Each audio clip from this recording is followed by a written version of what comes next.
A new executive order claims it is restoring a gold standard to science. But thousands of scientists, academics, and researchers have signed on to an open letter that says, no, actually, science is under siege. The new directive puts political appointees in positions previously held by scientists and allows them to, quote, correct scientific information and discipline those who flout the administration's views on science. Joining us now, Presidential Distinguished Professor of Earth and Environmental Science at the University of Pennsylvania, Michael Mann. He's also co-author of the upcoming book, Science Under Siege. Michael, quite a title. Feels very relevant in this moment.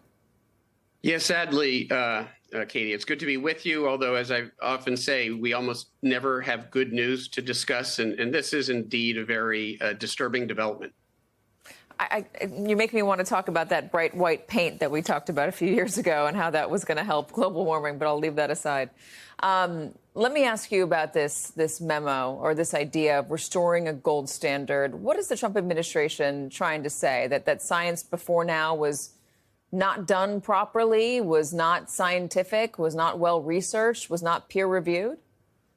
Yeah, I mean, what they're doing is they're co-opting the language of science. They're co-opting the language of a movement in science, the open science movement, which seeks to, in essence, make science as accessible as possible, to make sure that scientists provide all of the data and the methods for other scientists to reproduce what they're doing. So this is actually a movement within science. And what they're doing here is to actually co-opt that language for something that is just the opposite of what that movement seeks to do. It's very Orwellian. I've used that term before in the context of this administration's approach to science. And it's Orwellian because when this particular directive talks about peer review and preserving the sanctity of peer review, what they actually want to do is replace scientific peer review, which is having independent experts assess scientific papers for accuracy, to replace that with government oversight so that ideologues that they appoint to the science agencies can deem what is and is not what does and does not constitute peer review. And indeed, they want to even redefine scientific misconduct for which scientists' sanctions can be taken against scientists. They want to redefine it as science that they don't like. And that is very scary. It takes us back to the era of Lysenko in the 1940s in Russia, where ideological science replaced legitimate science and led to widespread famines. And so there's a real cost when science is co-opted in this way by, an authoritative government that has a political agenda. And that's what we're seeing here. So we've seen a number of moves among the scientific community the government has a hand in. There's been cuts to the National Weather Service. There's been cuts to the National Science Foundation, cuts to NIH.